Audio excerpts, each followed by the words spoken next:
Back to Co-op Radio 102.7 FM CFRO. This is Monday Brown Bagger. The date is April 13th, 2009. My name is Reginald Angus Argue. I have as my co-host Tanya Hill, and we are going to continue on talking to William. Hello, William. Hello.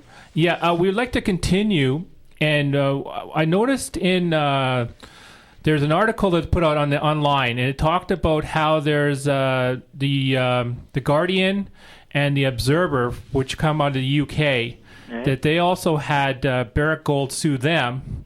A gentleman by the name of Greg Palast put out an article, and I think it was called Poppy. One moment, I'm going to quickly. I handed it over to my co-host for a second there, so I do apologize.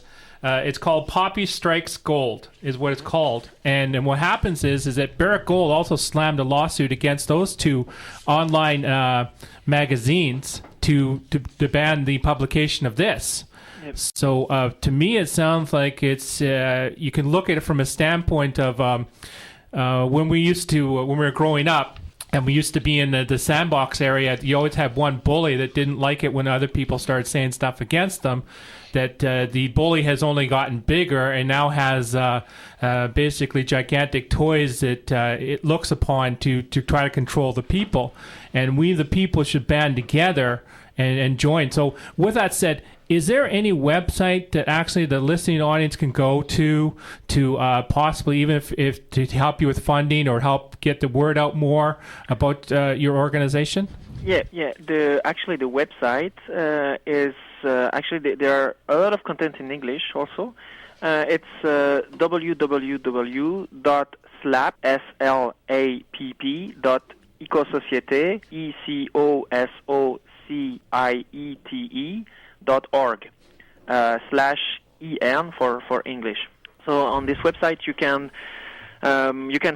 sign a petition of support, and you just basically denounced this practice of launching lawsuits against groups of citizens, which are actually bringing into the public sphere some debates of public interest, and you can also provide some donation for us to be able to continue our judicial struggle. And also, for my own self, when I was doing some writing, when I wrote some books, I had some people in Alberta start to give me some death threats, jail threats, and hit on the sidewalk. And eventually, I was exiled out of Canada for almost 5 years of my life.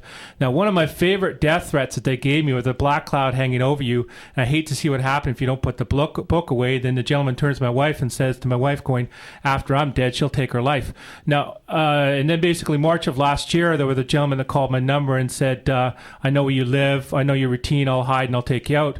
Now, with that said, is there anyone in your organization that's received other threats in regards to their professional career, that they basically sort of slide threats in the way that it's in your best interest not to do this, in your best interest not to do that?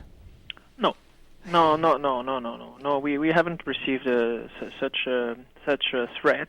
Now, what I can say is that, of course, I mean, the having such a lawsuit on you over your head changes your life, because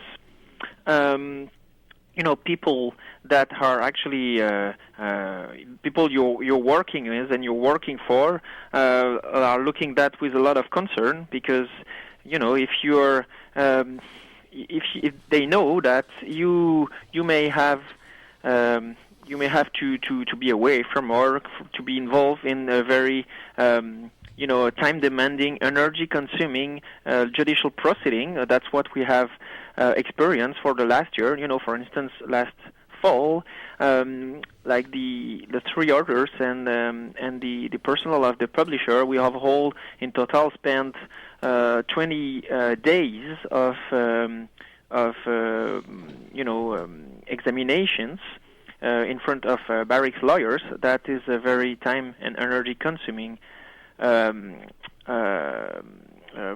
proceeding. And also, I mean, as we don't have the lawyer task force, we are actually we have to compose and to actually produce ourselves the defense documents and all what is related to the judicial case, which is really time demanding. So basically that's one point. The other point is that, of course, when people know that you have a lawsuit above your head, they may not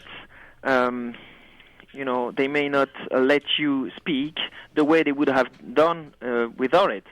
And it's just like, for instance, here in Quebec, we have experienced some media that have actually cancelled some